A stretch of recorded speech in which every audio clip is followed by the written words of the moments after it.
What's going on, guys? Welcome back to another episode of Renegade Marquee on the Renegade Pop Culture Podcast Network. My name is Mike. I'll be your host for this evening.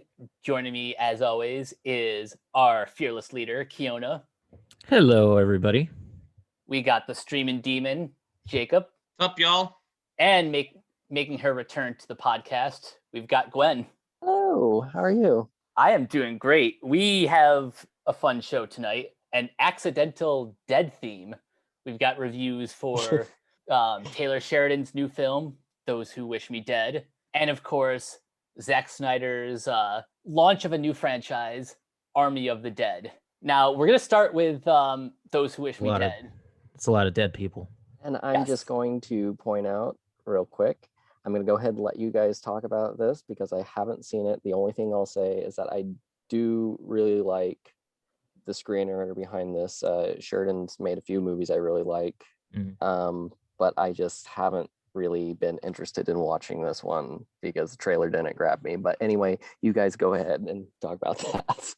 Okay. Totally fair. Okay, may I read the synopsis for this? Go for it. The floor. Still reeling from the loss of 3 lives, Hannah is a smoke jumper who's perched in a watchtower high above the Montana wilderness. She soon encounters Connor, a skittish boy who's bloodied, traumatized, and on the run in the remote forest. As Hannah tries to bring him to safety, she's unaware of the real dangers to follow. 2 relentless killers hunting Connor, and a fiery blaze consuming everything in its path. So, Those Who Wish Me Dead is the latest film directed and written by Taylor Sheridan, and it stars Angelina Jolie as our famous heroine. I personally enjoyed the movie. Honestly, it was refreshingly simplistic, refreshingly short. I gotta say, it's barely over an hour and a half long. It's got good performances from Jolie and the actor playing the kid, Finn Little, I believe his name is. Yep. Yeah, it's a good nail biter. It's just good, simple popcorn entertainment. What do you guys think about it? Keona, you go ahead first. I gotta say, I liked Angelina Jolie and I liked John Bernthal because I always like John Bernthal. Dude's awesome.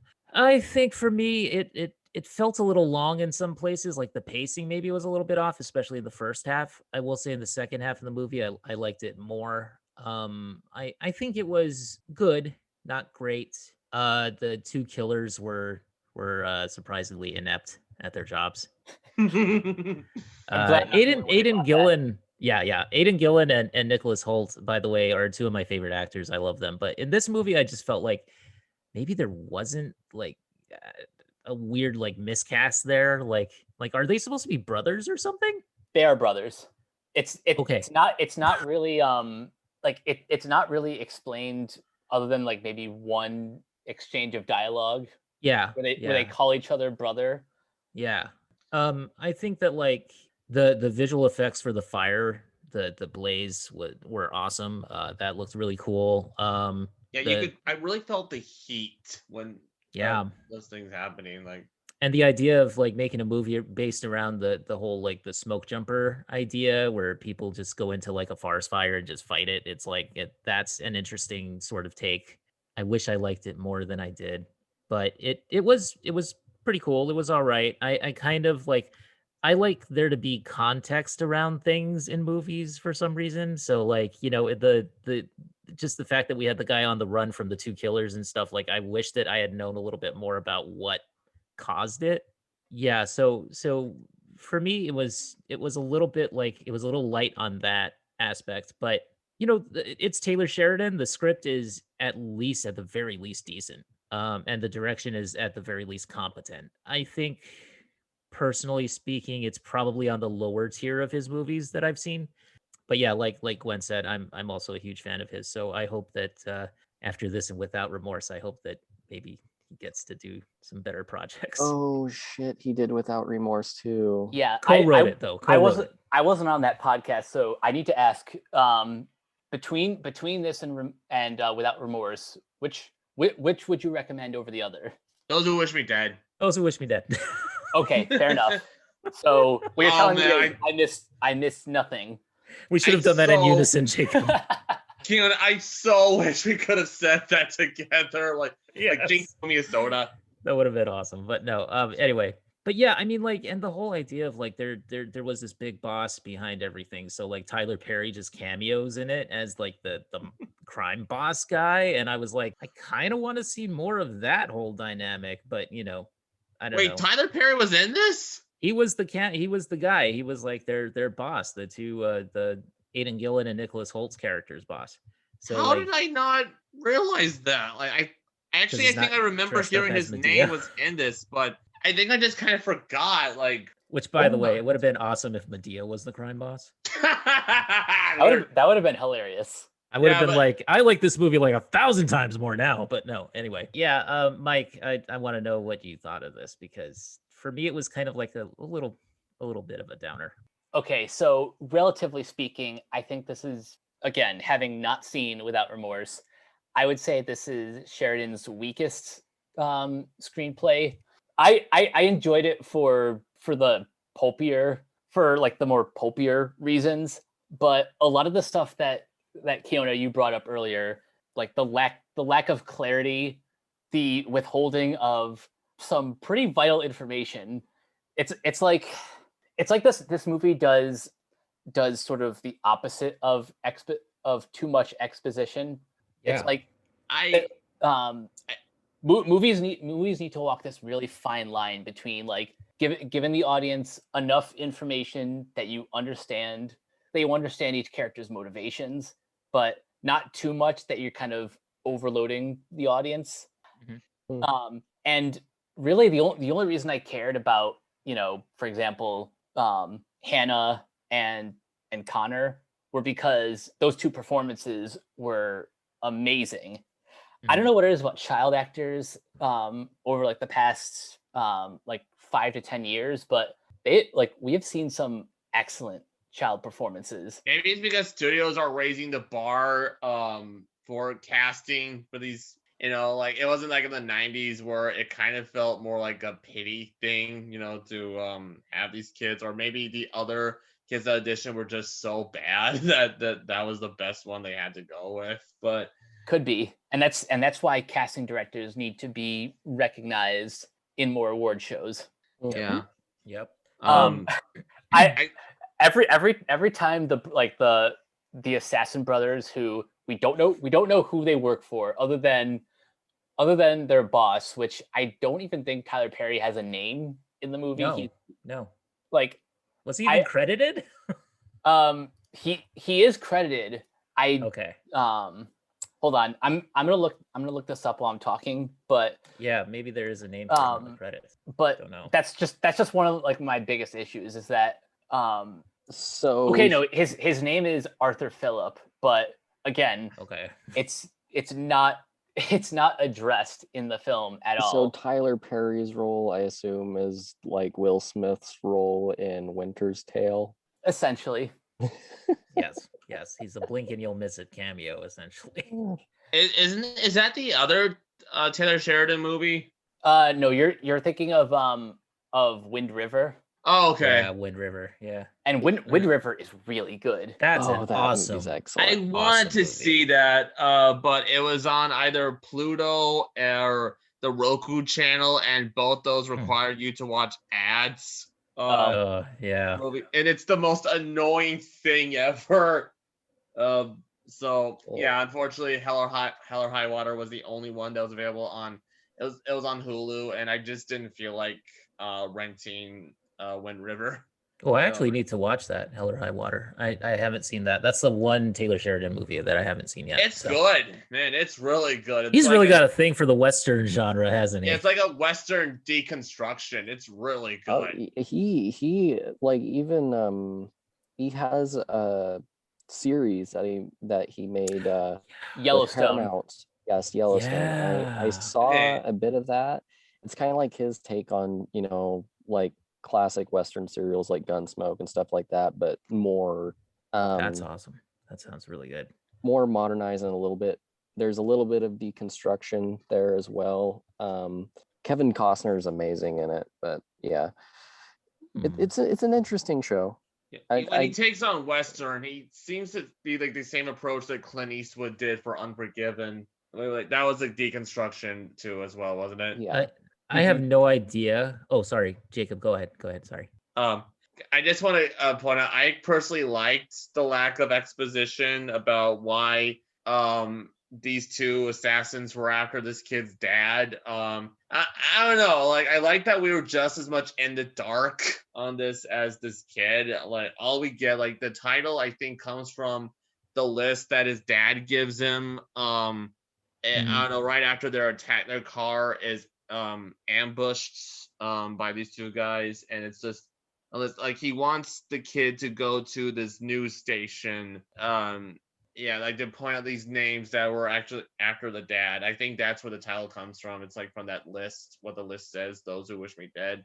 I do kind of see like what he was going for. And again, because of Finn Little's performance, you care far more about his survival than you probably would if it was any other actor. Yeah. Should we also bring up, there's also a couple in this movie, the husband and wife. That I think the most intense scene is like when these two guys, they interrogate the dude's pregnant wife, remember, in their log cabin.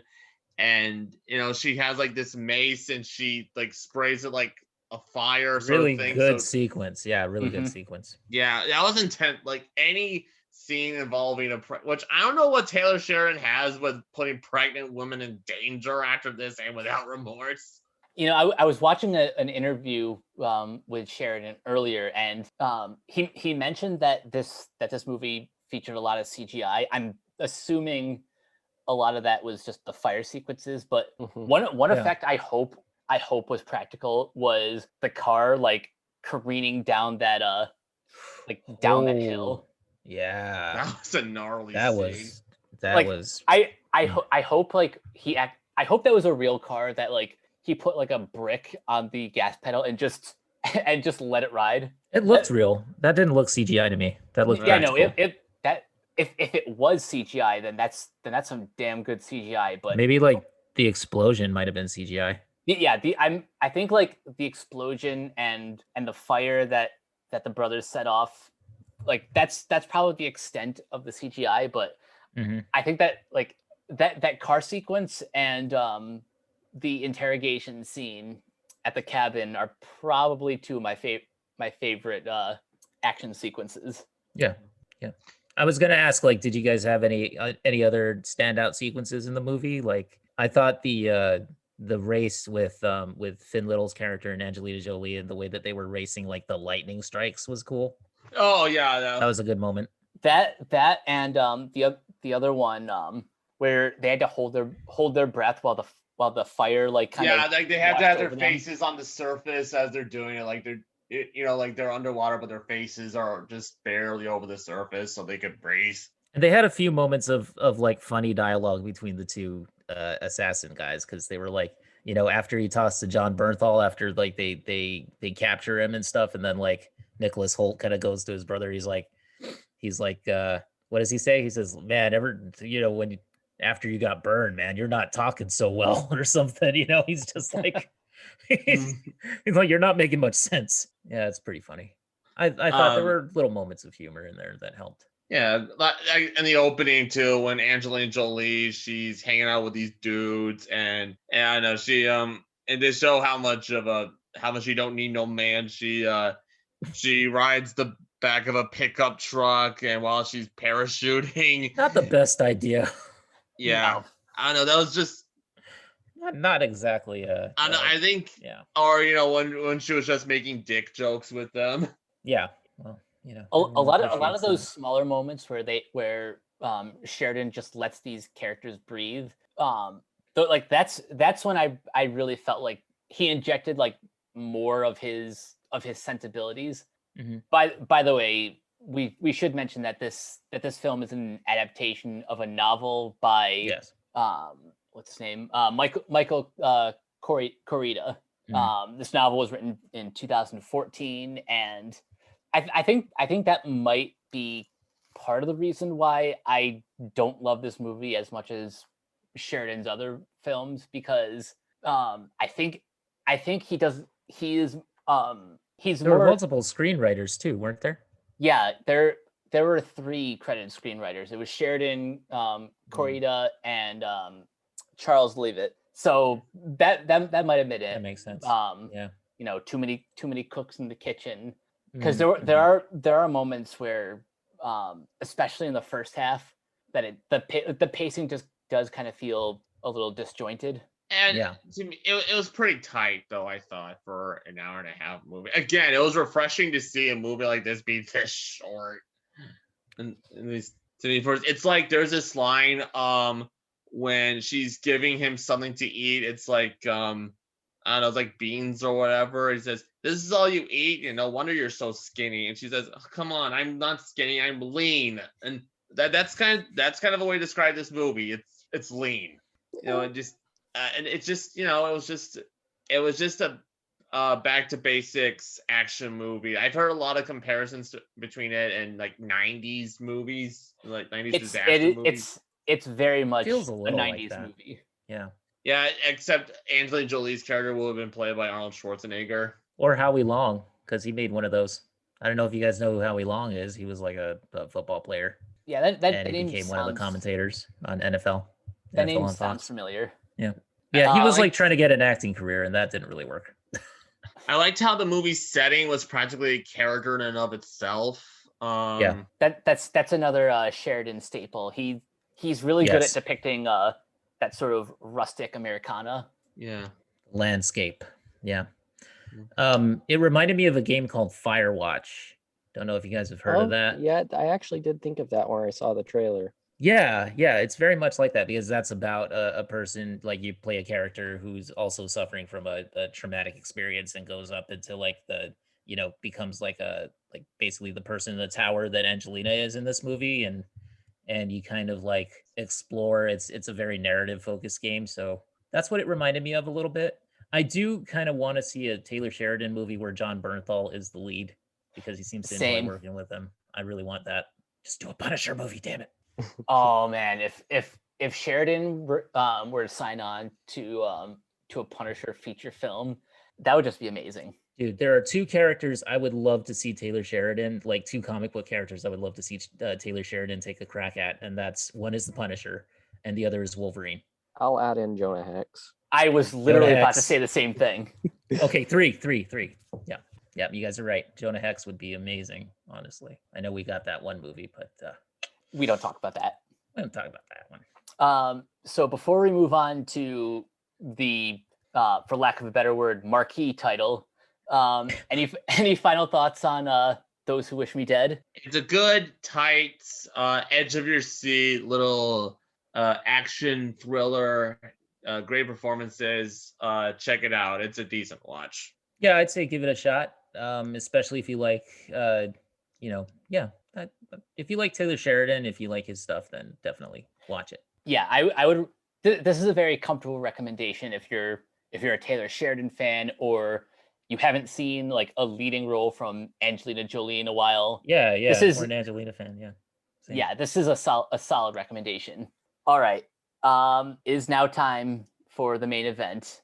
Yes. This is Zack Snyder's Army of the Dead. It was directed, produced, and he's also his own cinematographer. I love it when a director does that. Same. Yeah, Like, yeah. I that's actually kind of want to do that with everything. my movies.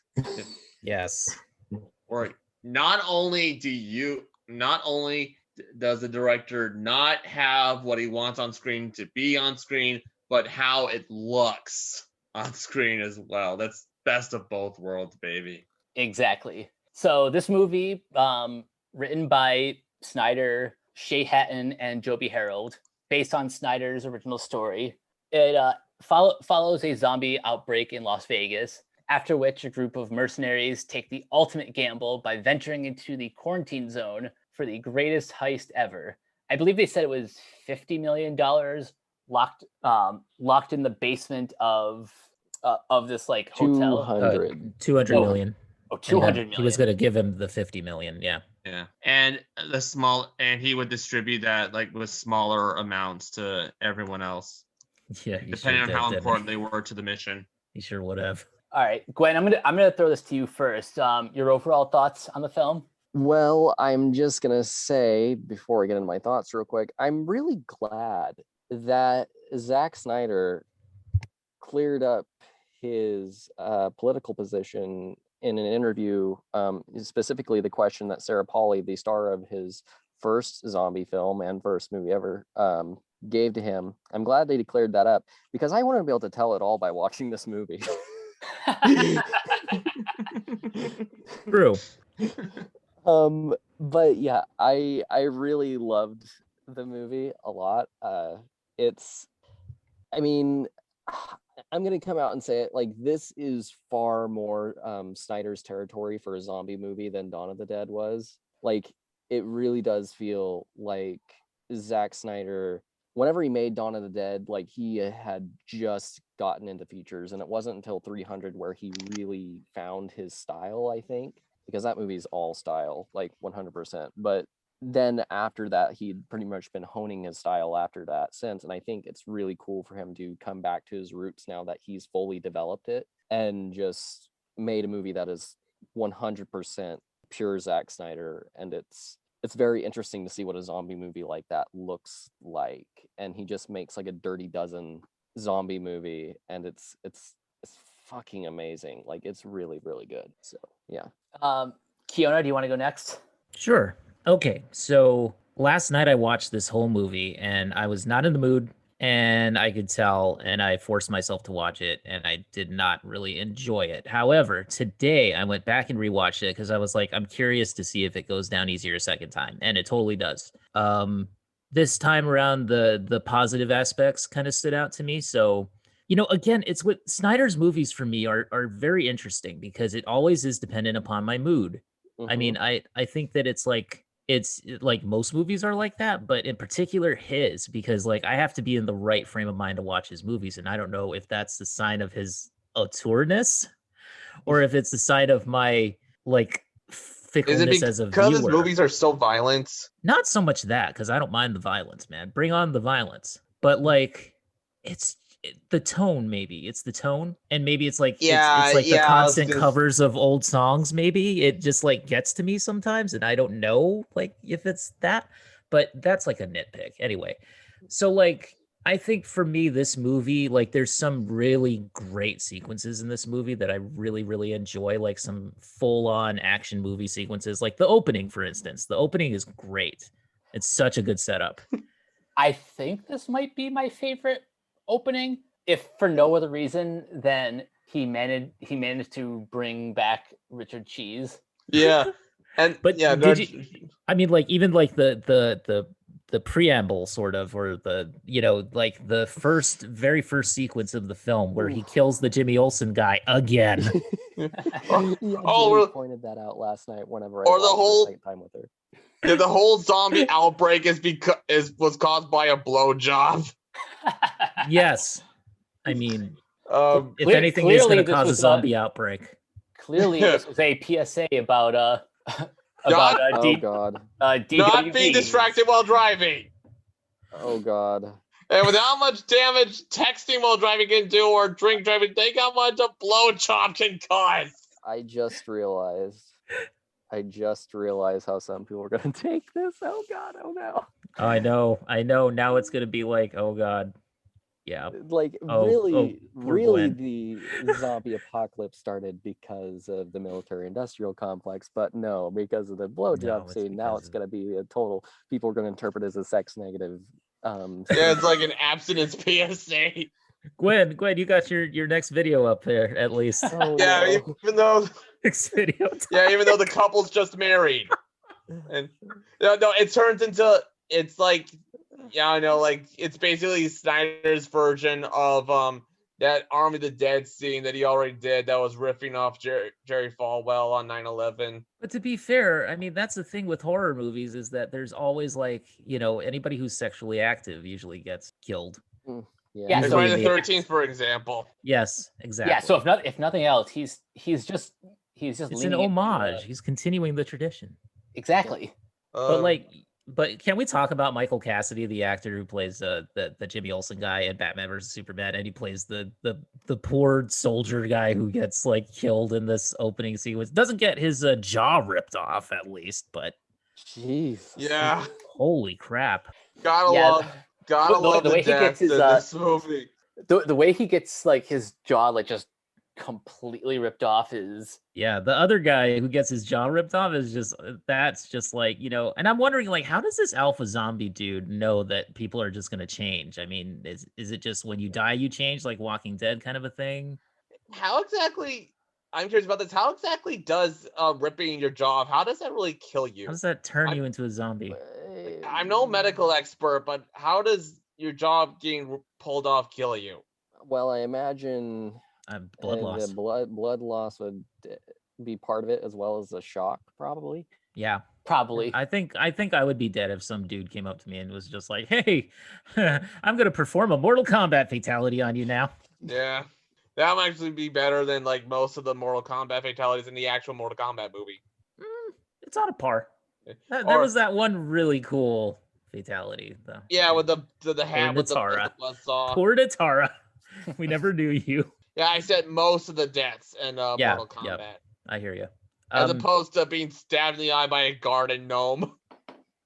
He did kind of deserve it. But although he was the best thing about the movie too. Easily. Anyway, yeah, I mean, I think there's a lot of like, I like the things that he took from other. He kind of like expanded on certain ideas, like the I Am Legend movie, which is not one of my favorite movies, but there is a certain amount of like the whole idea of like the monsters kind of having a leader, or like the zombies having a leader, or whatever those guys were supposed to be in I Am Legend, having like a front zombie guy. kind of being Like an a hierarchy evolution. of power. Yeah. Yeah, so Yeah, that was that cool. was refreshing. I thought that was really cool. Zombie Queen kind was of- awesome. Yeah. I'd be like, I'm down. I'm down for that. Zombie Yeah, Queen. it's like a society, and as the coyote, the chick playing the coyote, she explains how Yeah. when we come in here we gotta play by their rules. Like it's like they don't go for the kill. By the way, pour one out for Chambers because she was my girl. Oh, that entire Man, I sequence. loved her that sequence that she has. Like that was so Holy good. shit, Mhm. That was such a good sequence. I was like, dude, the Walking Dead guys should watch this. Like the producers of that show should be watching this, because this is how you do zombie kills in a movie.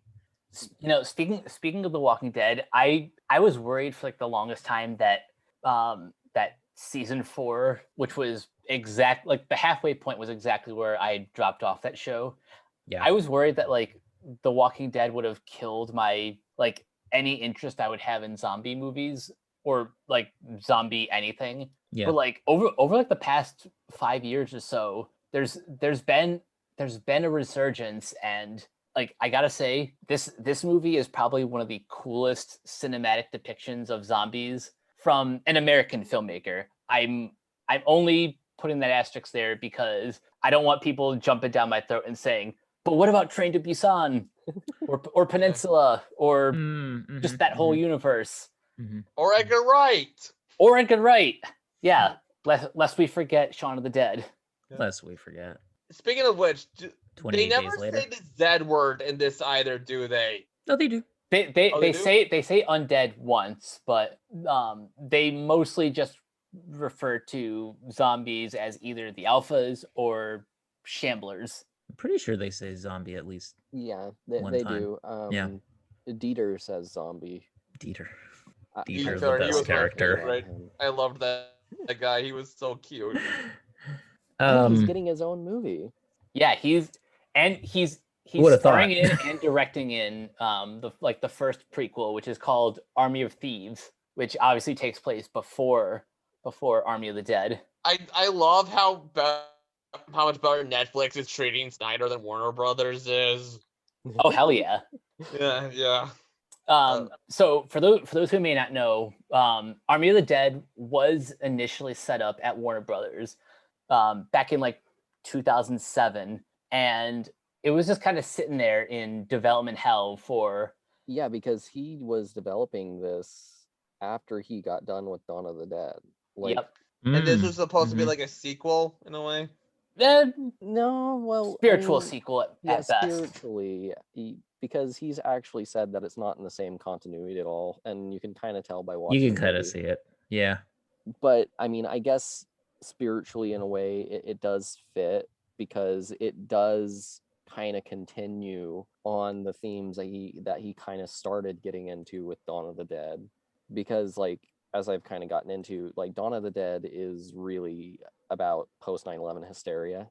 That's what the entire movie's about. And then this one kind of gets into a little bit kind of the class area of that, kind of like how the elite throws in lower class people in to fight their wars just to make them money. Like, that's pretty much a little like, there's a lot of things going on in Army of the Dead, but that was like the thing that really got to me the most while I was watching it, especially after one song choice. We'll get there in a minute.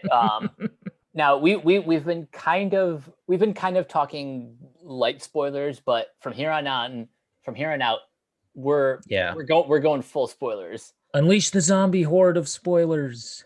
The first thing I really want to talk about is I guess this is kind of the twist where it's revealed that Tanaka doesn't give a shit about the money. It's like their objective was, I guess, to create their own zombie army, and to do that they needed, well, they said they needed like a blood sample, but their bright idea was to bring home the entire head of the queen. Take Wonder Woman's head off. Let's just kill the queen. Nothing can go wrong there. Yeah. Except for everything. I did love how her head was still like alive. Yeah, and they actually used an animatronic. Yeah, that was cool. That was awesome. Was it Coyote who was threatening the king like to blow her brains out while she was holding her head? Yep. Yes. Yeah, I'll blow her head off. Okay, only her head. It's like, more off. Yeah, and then when he stabs her, when he impales her, she just tosses it off the roof, and then the head just fucking like explodes when it lands. Yeah, the effects like that are they're just some of the most like bloody, gnarly, just all around awesome zombie effects.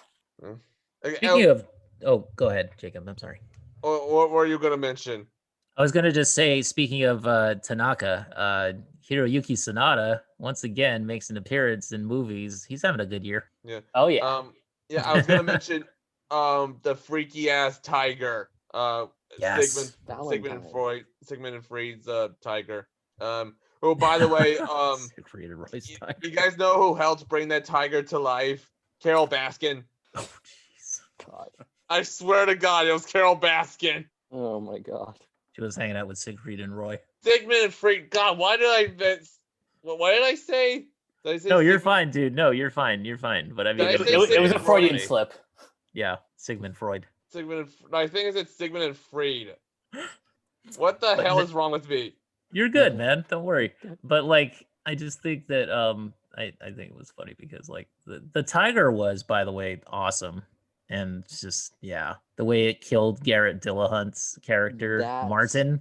That is my favorite scene. That of is the entire movie. Like, I actually tweeted, yes, and a lot of people didn't get it. Like, they thought I was talking about different scenes. With that, this movie has the best "I'm dead and I know it" scene.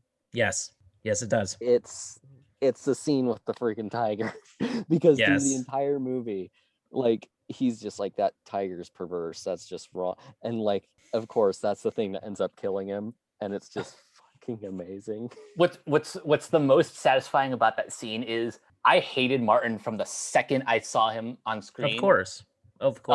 Yeah. But Snyder did such a good job of foreshadowing this is his death. And like, we just had to wait for him to get his comeuppance, and then it happens and it's glorious. Yeah. I hated him, and I hated the guard Oh, at the camp. Oh, yeah, the Oh, the patrol- rapist. Theo Rossi's guard. character. yeah, like this movie, and I think it was Film Speak the point because I watched that guy's review of the movie today, and he was talking about like because the movie very clearly has some Yes. themes on immigration Yep. in it, and specifically the kids in cages thing. Yeah.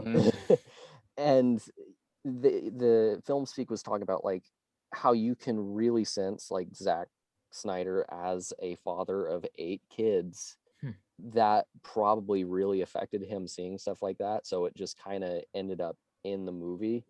Not to mention losing one of his kids to suicide. Yeah. yeah. And I mean that also comes in a different way, but like I feel like you could really see his disdain for border patrol officers who abuse their power, Yeah. because wow. Yeah. People in but- a position of authority abusing their power is like the worst. It's literally Absolutely. the worst thing. Yeah.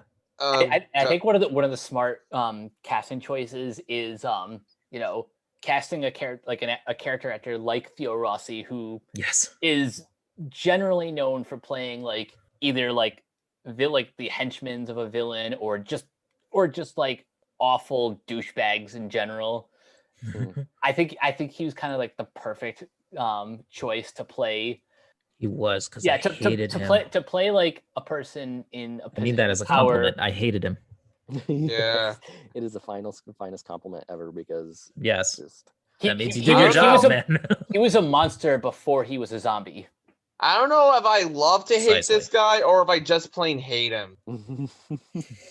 You gotta love it when a character doesn't know which one is what. Like, what's your actual authentic reaction to such a despicable person? And while we're on the subject, while we're diving into the political stuff, should we mention the Sean Spicer cameo? Dude, Yeah, I was like, what? Oh yeah, whenever I was like, heard- what? I did a double take. Like you know that meme of the, I don't know what the meme is called, but that one with the guy that does like the whole like head twitch and blinks and everything. That Yep. was Yes. me whenever that popped up. I was just like, what?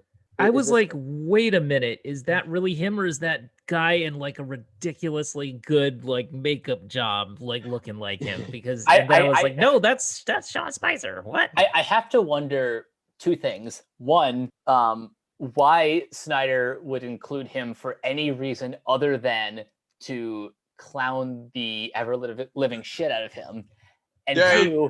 two, why he would agree to this unless despite having like questionable politics, he ultimately has like a good sense of humor about himself. Or he's very self-aware. Like, this is mean- his Freudian way of admitting how much of a piece of shit he is.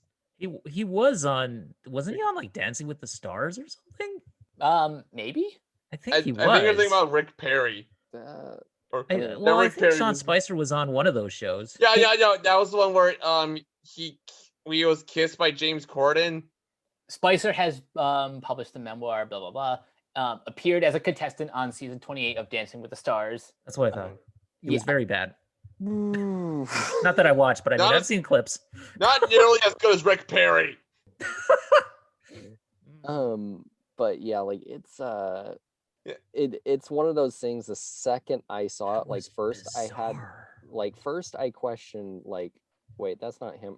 It is him. And then like my mind went down a descent, and I was immediately just like, oh fuck, I know exactly how people are gonna interpret this, even though like that is not the point of the scene. Because I see this every day, I know that this is only gonna just stoke the fire, and some part of me feels that Zack Snyder knew that whenever he. I think it's I an think- epic troll in a way.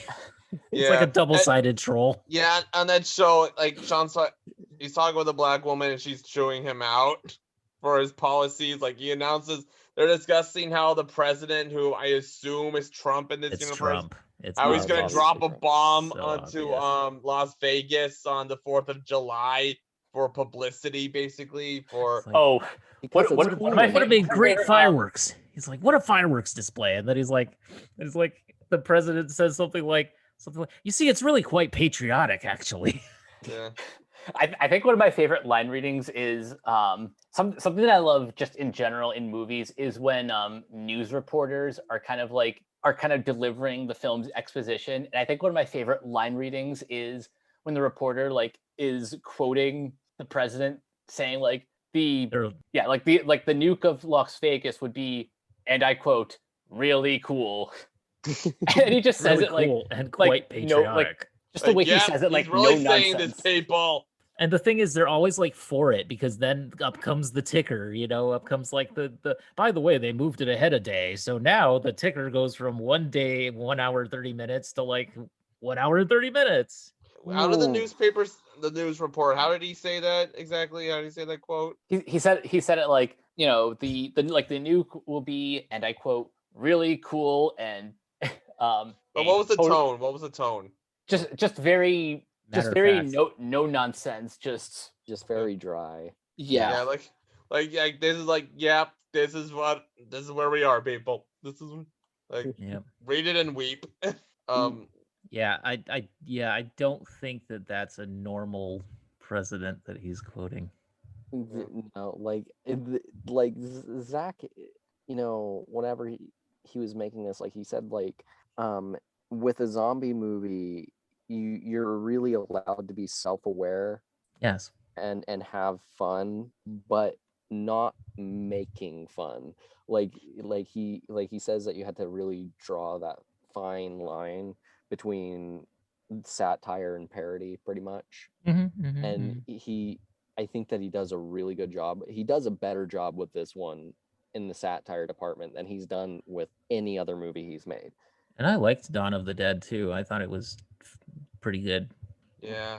Personally, but I see what you mean. I think that this is much more Zack Snyder to me. Yeah, and I think one of the reasons I liked him acting as his own cinematographer, even though there's a really cool nod to Larry Fong, it's a poster that says it's either I am magic or he is magic.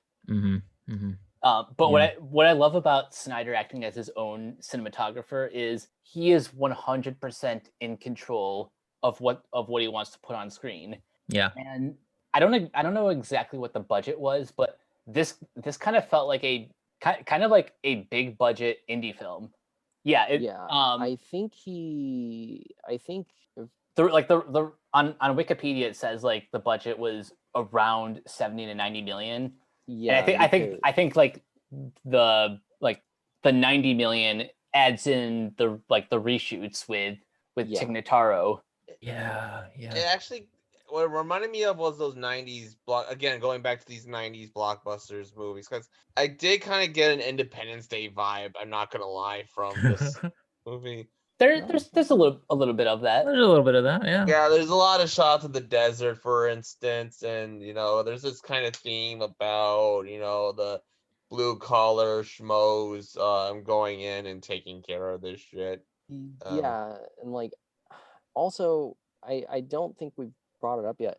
I love Dave Bautista in this movie. Yes. I just wanted to bring it up. Good. Yeah. He's my favorite tough guy with a heart of gold, and maybe even more so than The Rock. He's just such a big teddy bear. I say this every chance I get. Batista will be the first wrestler turned actor to win some kind of award, or at the very least be nominated. I don't think it's going to be this one necessarily, but no. But as his first leading role, and not just one of the ensemble, but the actual lead, he is fantastic. Absolutely. Yeah, he was really good in this. All of the scenes that he has with his daughter, and I have to assume that those moments were written and rewritten after Autumn's passing. Those were some of the most emotionally grounded scenes in the film. Very genuine. Mm-hmm. Yeah. I guess I'll mention, speaking of which, even the opening song by Richard Cheese when he's singing Viva Las Vegas, he actually mentions, and now let's give it hand to Allison Crowe, who Alison Krauss, of course, who sang Hallelujah at Autumn's funeral and performed it at the end credits of Justice League. And Apparently Crow's very been good. like in a couple of Snyder. She was in Yeah. Man of Steel. She was the lady who sang that Johnny Cash song at the bar that Clark was working at. Yep. And like they've been really good friends for a really long time. Like he had been trying to get her on one of his films for the longest time, and then Man of Steel happened. So like they've had a pretty long-term relationship. She pretty much seems like at this point a friend of the family. Oh yeah, Yeah, absolutely. she's like a family member, like an extended family member. Yep. I gotta say about the deaths in this movie, I loved how it kind of run the gamut of all possible deaths you could have in a movie. Like you had really emotional deaths, like at the very end, for instance, like really real gut punchers. And then there's the kind of deaths that feel really satisfying, like the guards, for instance, and like the guy Michael was the guy who was taking the head. What was his name? Which one? The one The asshole who got killed by the tiger. Oh, Martin. Martin. Yeah. Right, Martin. He was the guy. Yeah, there's satisfying deaths like that, like really gnarly, over the top deaths that you were waiting for, and then happen. You're like, yes. And then there's the kind of death that's so subtle, so sudden, like when he and his Oh girlfriend, man. that girl. That death at the elevator, like Yeah, that like, just I like knew- whoa.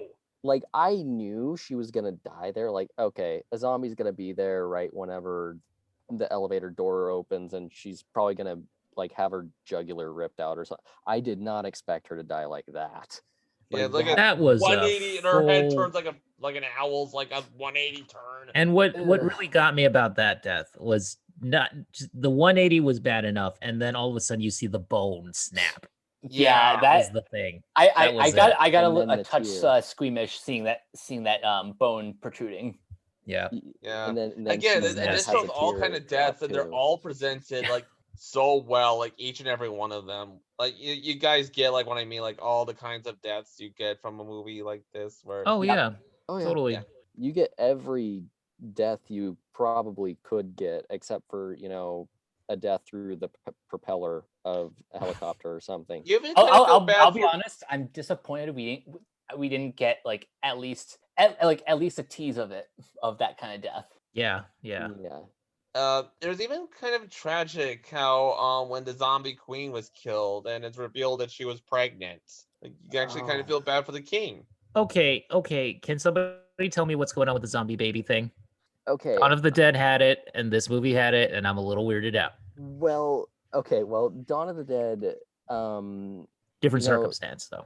But yeah. yeah, Dawn of the Dead was interesting. I mean, it was very, I mean, I think it is here too, but in Dawn of the Dead, like I've come to realization, like the zombie baby is really kind of a metaphor for like the death of, like of a Innocence. possible Innocence, yeah. death of innocence of our country, kind of, in a way.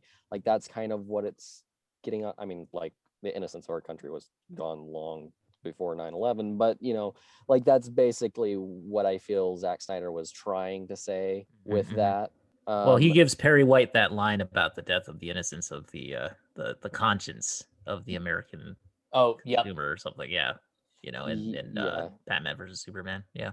Yeah, so Which was a very astute line. I like that line. oh yeah, and then he was Perry White had all the best lines. I mean, come on. all the best lines. All the I mean, best.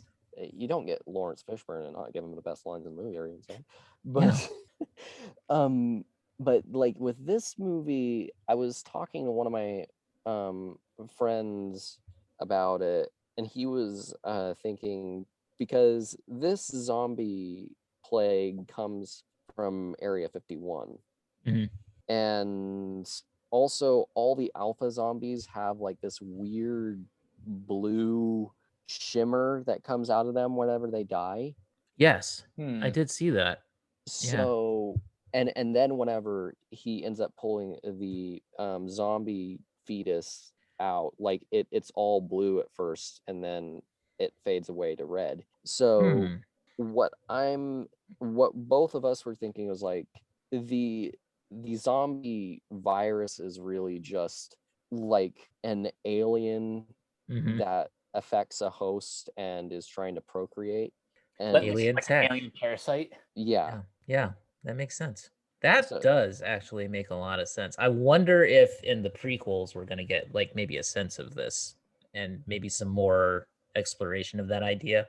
yeah, maybe. I would love to see like more of that Or maybe in this- developed in like maybe the animated series that's coming out. That would be cool. Yeah. By the way, I I can see love them how the doing that. series is called Lost Vegas. That's Lost a fun play on words. Guys, we should also mention one notable casting change that was made in this movie. Absolutely. Yeah. Yes. Chris D'Elia was originally going to play the character of Marion Peters, the helicopter pilot, but then he turned out to be an utter sexual pervert, like a real scumbag, and so he was replaced by Tig Notaro, I believe, a woman actually. Ignataro, yeah. Notaro, yeah. She's great in it, I gotta say. Oh God, I love her. Oh so my much. god. Her line that she has where she goes like, listen, I hate my life so thoroughly that $2 million sounds great. I'm just like, I feel that so much. Peters and Coyote might be my two favorite characters in the film. That and the sort of like the bond that Dieter and what was his name, like Val or Vade? Van. Dieter and Van, their dynamic was just perfect. There's some that's kind of a bond there, mentor-student man. thing. That was like, that was a definite bond. I could spend an entire movie like with those two in like a buddy cop film. Hey, fingers crossed.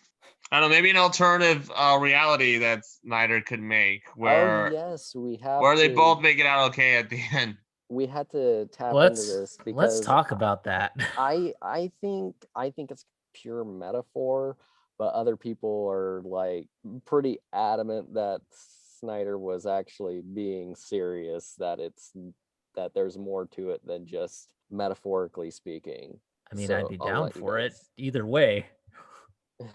What now? Metaphor for what? The time loop. The time loop. Oh, okay. I know what you're saying. Yeah. I love that because I was like, dude, are you fucking kidding me right now with this?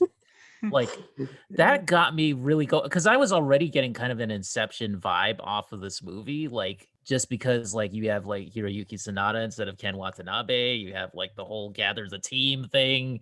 Like it felt a little Inception-y to me. So when I was watching this and then he brought up the time loop, I get it. Like that's, yeah, I think you're right, Gwen. I think it really is a metaphor, but at the same time, I was like, if you go this way with a zombie movie, I'm down. I'm down for that. The only issue I have with that line is it's too out of place to it's kind of both too out of place to just drop in the middle of the movie, but it's too specific to be a throwaway line. So I have to imagine that, Netflix doesn't release their numbers or anything, but assuming that this movie is a success after the prequels, which Army of Thieves has already wrapped production, and I'm not sure when Lost Vegas is premiering, but both should be. We'll probably see both by the end of the year. I'm wondering if maybe a sequel is like a sort of like what if scenario of like these events, like It certainly could be.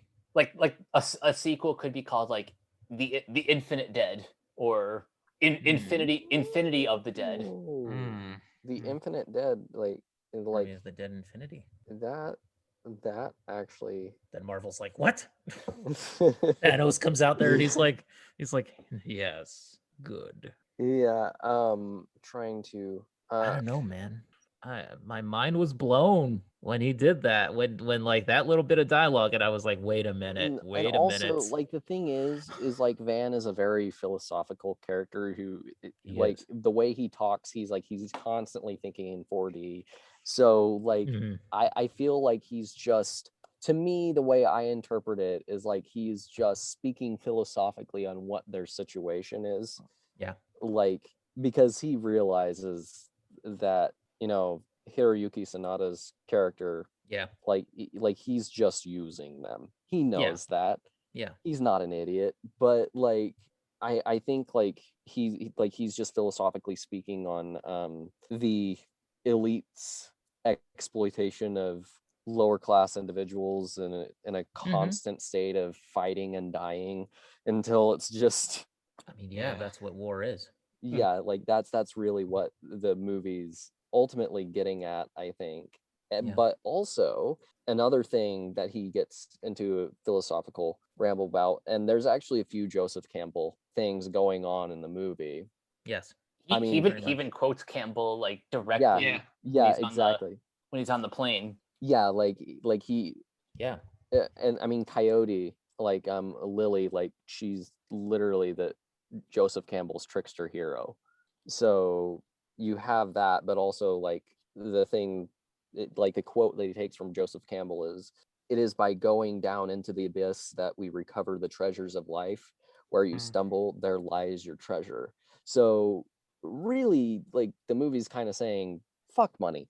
Money doesn't mean anything. Money's a tool. It's how you use it. It's just going into something, just looking for a payday without really trying. Like this is really Zack Snyder at his most humanitarian, I think. Yeah, like David East's daughter, like she's going to use that money to get the kids out of the camp. Yeah, exactly. Like because she's actually using it as a tool for good, whereas everyone else went into it wanting the money for very selfish reasons. Like they didn't really like they're just like, oh yeah, I'm gonna get some money. Great.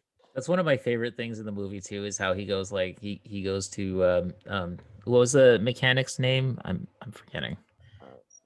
Like I his don't know her name. his sort of girlfriend. Yeah, sort of. Maria. Yeah, when he goes to her and he's like, okay, so we're gonna split it like 15 million 3 ways, and it's gonna be you, me, and my daughter. And then he's like, the other ones aren't family, so whatever. And like he keeps going to that. Like Tig Notaro gets 2 million, and then I think Dieter got like 250,000, and Guzman got like 500,000. Like you could like it just kept going lower and lower. It was just amazing to me. Like I love that bit. And can we also talk about the use of Gotterdammerung? Because like the definition of the word is essentially downfall. Collapse of a society or regime marked by catastrophic violence and disorder. And that's the thing that's the name of the safe with all the money in it. Yeah, the symbolism in this movie is yeah. Yep, Zack Let's Snyder's an knock it all objectivist, down. all right. He like no anti-capitalist messaging here. No, not at all. Not at all. Yeah. Las Vegas being the site of a zombie apocalypse. No. and Yeah.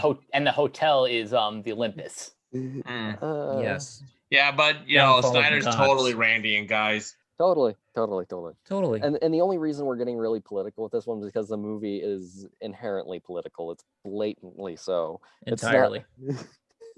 I don't think you can make a zombie movie without being political, even by accident. Like even Zombieland.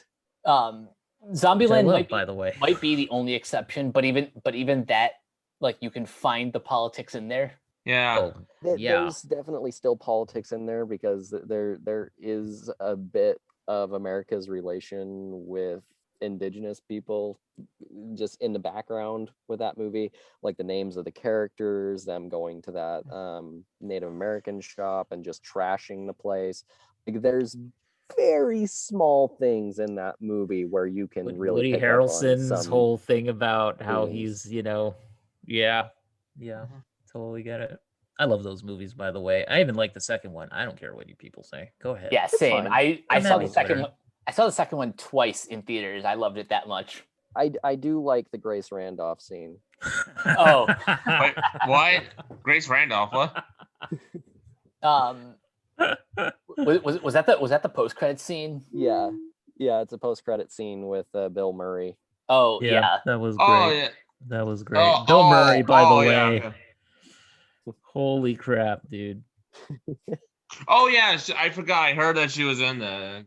Mhm. Yeah, that was really It's good. a shame that she and Zack have such a good relationship because she ain't the smartest bulb in the shed, sharpest tool in the shed.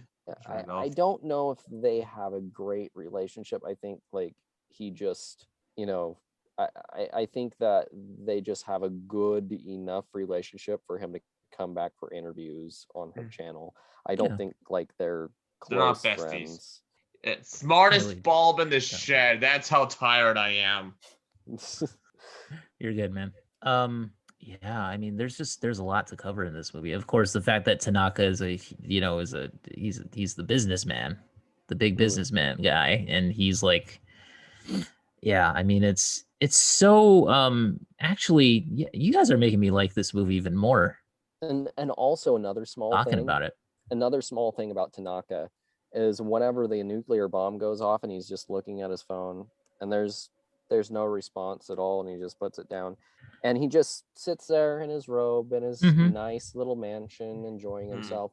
And so it's kind of getting into just like a tragedy for someone else is just an inconvenience for someone in his position. It means nothing to him. And even like when the phone rings and it's Dave Bautista and it goes and the thing that pops up is possible on his phone.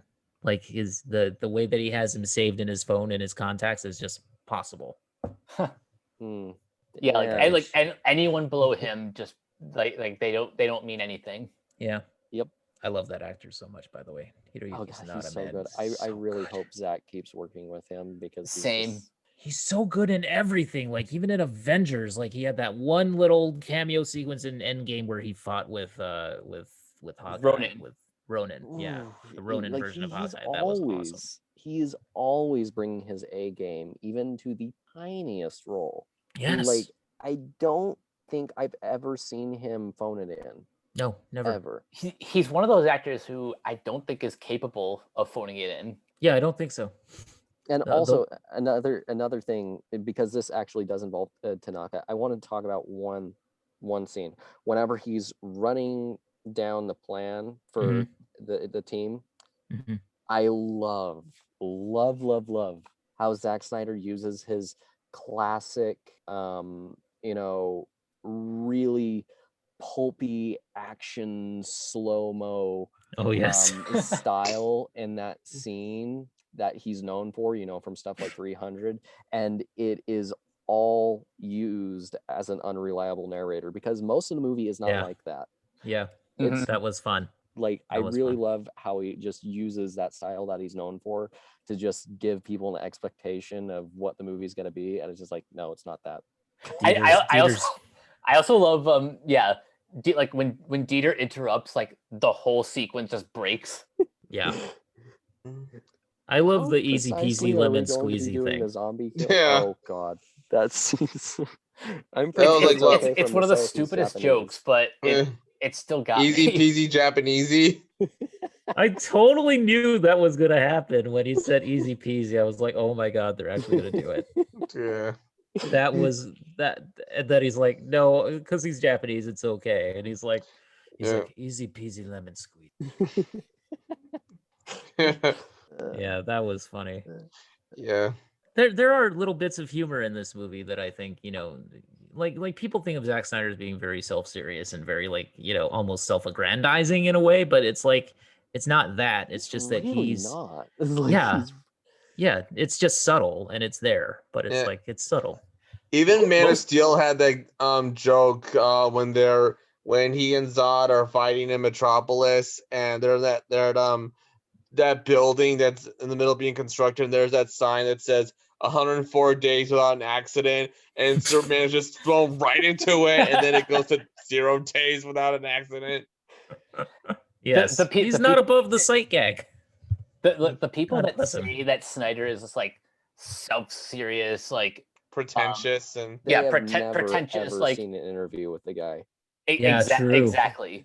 Like they've never seen an interview, nor have they really paid attention to like like the finer details in like even in his like most serious movies like like Man of Steel, it still leaves room for, very, very like small, intimate human interactions. Oh yeah, like 300 has some great dark humor in it too. Oh Like yes. Oh like yes. there's that, honestly, like I don't think this one bit is in the book. Whenever his second in command is like, he's talking with his second in command while they're just like stabbing all the fallen soldiers with spears and finishing them off, and like Leonidas is just there eating an apple, and he's just like, there's no reason we can't be civil. None, sire. Yeah. Gerard Butler, he brought a lot of just dry humor to that. Gerard Butler, he owns that movie so much. I love it.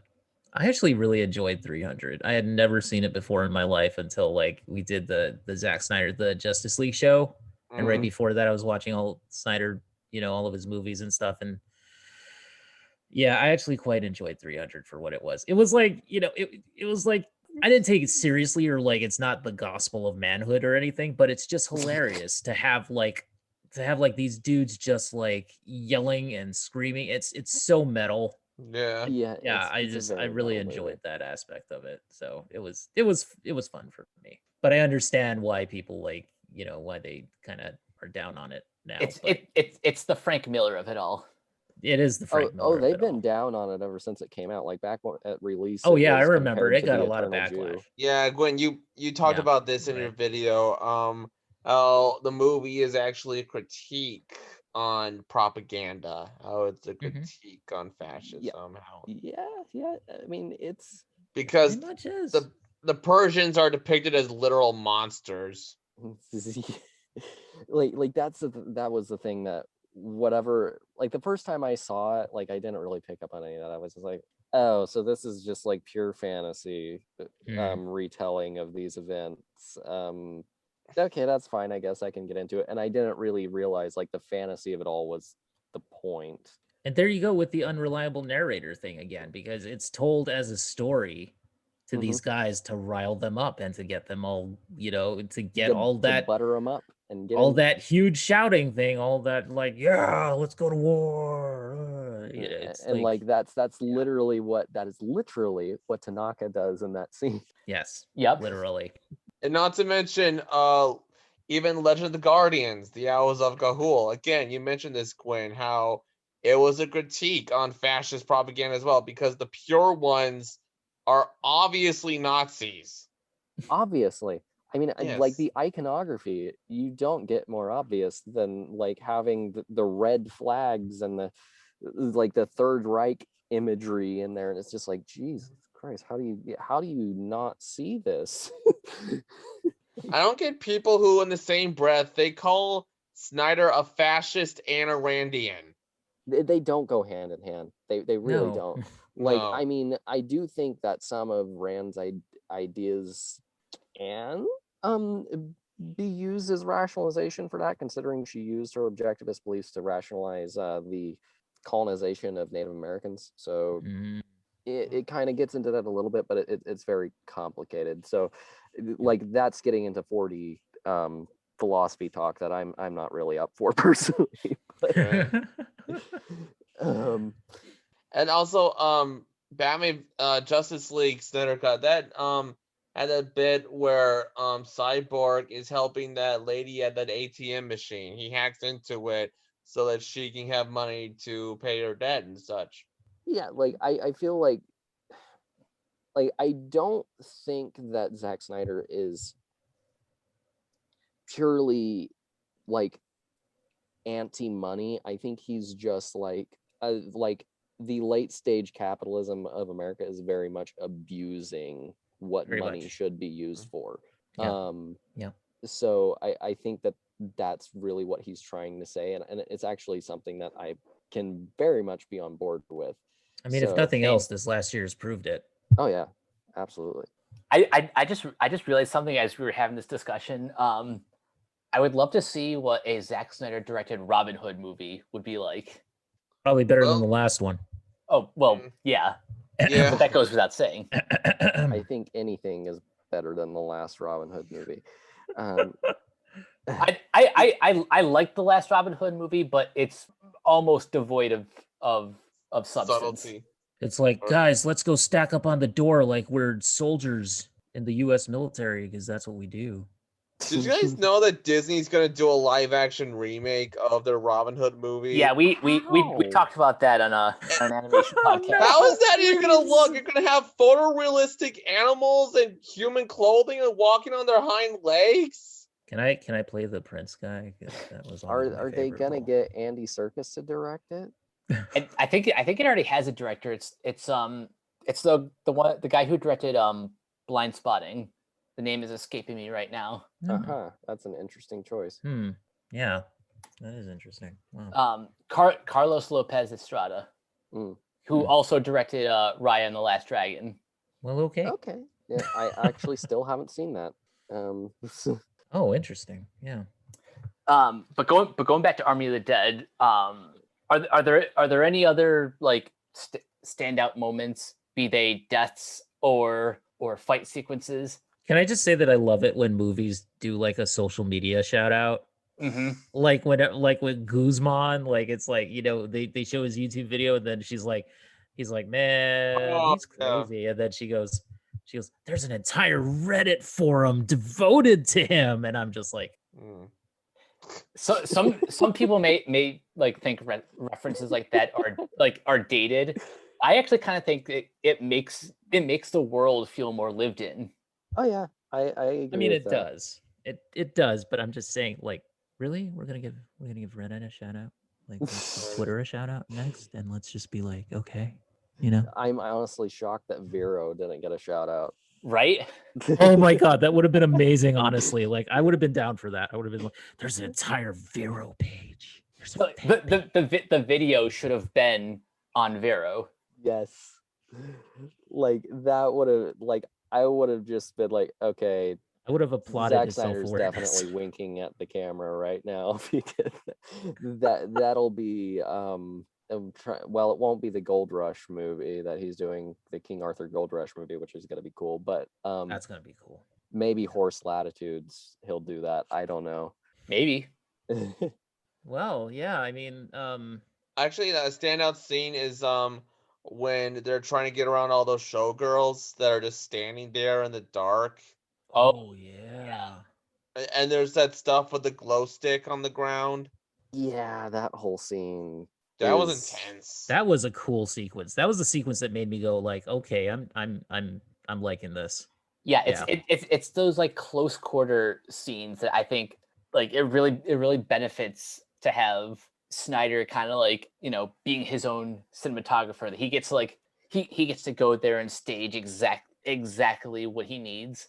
And also another thing about that with like the shadows and everything, whenever you have like those really high contrast shadows that just like envelop the entire, that plus the shallow depth of field, it makes everything all the more intense because you just have a hard time of really understanding all that's there, so it just becomes more claustrophobic, and it's just like, oh my god, like that whole sequence of her getting lost, of Chambers just getting lost with the one glow stick thrown, and just fuck Martin. That's so stupid, much. Martin. Yeah. Fuck him. What a horrible heel. Ugh. Garrett Dillahunt, we hate you. Good job. Yeah, like I love Garrett so much. He did his job. He did his job well. Yeah, again, another actor that I don't think has ever phoned it in. Like he is always bringing his A game. Like I've loved him ever since the Sarah Connor Chronicles. Yes. I was just thinking of that. Wasn't he in The Gifted also? Was he in that show? I He might have don't been. know. I didn't really watch that entire show, so I don't neither. know. But he's also in he was in a a show I like. He was Raising also Hope. in Fear the Walking Dead. Oh, he was. Oh, that's right. So the zombies finally got him. And yes, he was Dr. Campbell in The Gifted. Okay. Okay. Thought I saw him in that. But yeah, like Zack And what? Snyder He was, used him amazingly in He was in this. Deadwood too. Oh. Yeah, he's. I could totally see that. Yeah, I could see him in like, that kind of a Wow. role. That would fit. And also this Army of the Dead, Mhm. it might actually be the closest thing to a Western that Zack Snyder has made. I can see that, Yeah. with all the shots of like the Motley Crew in the desert. Mm-hmm. By the way, the alpha zombie rides a horse, Yes. He's Oh, riding A a dead zombie's horse. a zombie horse. Oh yes, speaking of horses, the lack of subtlety, which I mean, I'm always very much for, just fuck subtlety. It's very overrated.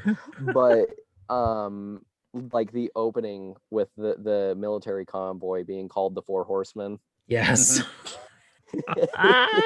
The second that I was like, oh sweet Jesus, like That was it. Okay. Like that was right whenever I knew. I was like, okay, this movie is just throwing subtlety straight out the fucking window. Like they don't care. It's a 4-letter word in this movie. We're just saying something because they say a lot of 4-letter words in this movie. Mm-hmm. True. There's a lot of head blowed off real good in this movie too, so I did appreciate yeah. that. Yeah. And also like I could be wrong here, but I think the guy that plays Zeus, the main alpha zombie, I think he's the guy that does the stunts for Batfleck. Really? Really? I think so. I could be wrong. I do know that he was also in Ghosts of Mars. Huh. Yeah. That's the which was beauty of supposed to Zack be in a Snyder. s- Like having To what? multiple like using the same actors throughout his filmography. It really shows how much he values working with them. Mhm. Yeah, it's even like smaller actors. Like I know it's common for directors to work with the same actors over and over, but with such like the guy who played Jimmy Olsen, for instance, and even the stunt double for Batfleck, it just shows he likes working with people. You want to And know people something funny like about? working with him. You want to know what's something funny about that Jimmy Olsen guy? What? That actor was on Smallville, Yep. but not in the I- Jimmy Olsen role, and I hated him on Smallville. I did not like him, but I like him in the Snyder movies. Mm-hmm. I mean, not as an actor. I'm not saying that, but I'm just saying like the character on Smallville, he was I did not care for him. But like as a weird alternate timeline version of Jimmy Olsen, who was actually super cool and like a CIA agent, that was strange for me. But anyway, and in Oh. this as this soldier guy, like I mean, that's pretty cool. Yeah, I mean, you could say that like okay, yeah, Gwen, what do you have to say about that? Because I'm curious. Well, my friend that I was talking about with the alien zombie baby thing earlier, he Yes. just messaged me and saying that Zack Snyder actually did confirm that alternate timelines exist in this movie, that there is an overarching loop. Do we have a source for that? Apparently he talked about this on Dave's vodka stream. Oh, So shit. That is interesting. I love it. I'm down. I'm totally down. Yes. As we mentioned Yes, earlier, please. so far there are only 2 prequels that are in the works. Army of Thieves rep production back in December, and I think believe it's coming out in October. Yep, and then Lost Vegas. I don't know exactly when, like how far along that is in production, but so far those are the only two prequels announced. I am dying to know how Snyder follows this up, because I want to see some of those alternate realities. Yes. I love it. Yeah. It's the Honestly, perfect way they- for him to play in the sandbox that he's created. Yes, exactly. It's perfect for a sandbox, and also it's kind of an interesting way to approach, the Romero zombie mythology, because Mhm. none of those movies tie like perfectly into each other. Like they're all kind of standalone movies Mhm. that just tie into each other thematically. So in a way, you could say that those are just alternate timelines that all involve zombies. So, like, maybe that's kind of what Zack Snyder's getting at here, just in a more literal sense. Mhm. Mhm. Yeah, it's kind of like a zombie anthology, or Mhm. following other like serials, like in some ways Indiana Jones, Mad Max. I never like, thought the zombie genre would really lend itself that well to alternate timelines. I think that's usually for science fiction. And then where do they go with it, though? I mean, maybe. yeah, maybe it's like you say, Gwen. I think it could be that. Mm-hmm. But just the fact that he introduced it in this movie, and I was just like, man, that's cool. I like it. I kind of want to see it. So before we move on to Hmm. recommendations, because I'm sure we all have at least a few, any final thoughts on Army of the Dead? Tons of fun. It's a great blockbuster, gory splatter fest, little bit of themes here and there. A lot of heart, just awesome set pieces. Check it out. You'll love it. If you're even remotely a fan of the zombie genre, you owe it to yourself to check this out. Mm-hmm. Absolutely. And it's like, and again, just final thoughts real quick. This really genuinely does feel, I mean, aside from Zack Snyder having a lot of political opinions that he's expressing throughout the movie that are very fucking clear if you actually pay attention, but like it's also it really does feel kind of like wish fulfillment in terms of his daughter, the passing away. It really feels like him making peace with that, as well as kind of wish fulfillment of taking her place if he could. Oh, yeah. And Yeah, it that's does. another thing where the whole time loop feels relevant in a way, but it's a movie that I feel gets better on rewatch too, because you just start picking up on Agree. smaller things, and just it has way more heart than I was expecting it to have, and it's also just it's a fucking blast. And also it really does show, if Dawn of the Dead didn't show it, this movie really shows that Zack Snyder really should just make a straight up 100% horror film at some point. Like, because he's really fucking good at creating horror, I feel. But it's just a great movie in general. I really like it. I'd probably say I'd say it's in the top 5 movies that he's made. Yeah, that sounds about right. I'll admit I still haven't seen everything in his filmography, but from what I've seen, this is definitely like between this and Snyder's Justice League.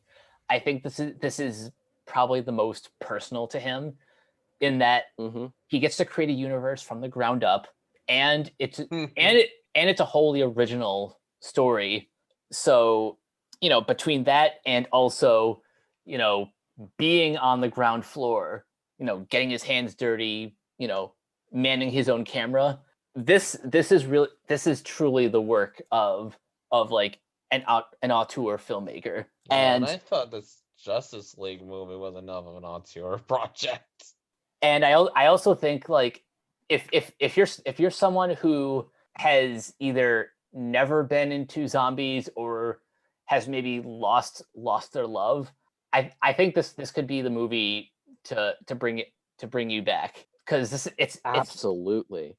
because this is like it's a different enough spin from the usual template, but it still pays like homage to movies that have come before. And not to shit on Walking Dead again, but I think this movie solidifies my stance that movie zombies will beat TV zombies any day of the week. Although they do a really good job with the TV zombies on The Walking Dead, makeup wise. Oh yeah. In my opinion, zombies do not belong in a serial format. No, I they think don't. so, because I think it gets old. It really does. Like that's what I was feeling last night watching the movie, was that I felt like I was just kind of over it. But then watching it back, like you said, Gwen, it gets better on subsequent rewatches and stuff. So I think that helps. Yeah, for me, I would say that it's the thing that's kind of selling me right now is that whole like idea of like the time loop thing and the sci-fi aspect of it, which I really, really love. I want to see him just go full, no superheroes, just science fiction. Just give me a science fiction movie, Zach. Oh, to that point, I should probably mention this.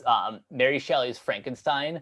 You could argue, well, it has been argued that was like the birth of science fiction, but you could also argue that was like kind of the first zombie movie, because In a way. Of course, yeah. Because what is Frankenstein but essentially like a zombie? Yeah, that works. But yeah, so final thoughts for this movie, I would say go watch it. That's it. That's my final thoughts. Now, Okay. before we leave, I do have a couple recommendations for to tie into Those Who Wish Me Dead. I said this in my Letterboxd review that I think this would make a great double feature with a movie that came out in 2019 called Serenity, starring Matthew McConaughey. I think both of these movies have like a very specific like pulpy aesthetic. You know, both movies I think would fit in well with like a lot of those B movie thrillers from the 90s. But I just think these two movies specifically are just unhinged enough that they would go well together. So that's my recommendation for that. And for Zombie Fair, you can't go wrong with Shaun of the Dead. If Absolutely, yeah, that was gonna be my recommendation. Go ahead. you know, if you want like the good seasons of Walking Dead, season 1, which was directed by Frank Darabont, is probably the best that series has ever gotten. I would agree. And then for you Korean fans, you know, the whole Train to Busan, Peninsula, and Seoul Station. And I think all of them are on Shudder. I'm not entirely sure, but wherever you can find it, you should definitely give those a watch. I know I will. Anyone else have recommendations? Yeah, you can watch the zombie movie that started it all, Nights of the Living Dead. The one that started an entire subgenre. You know, it's got some political messages there. It's creepy as hell. It's claustrophobic, made on a shoestring budget, but it really gives it that flavor and that kind of 60s tone.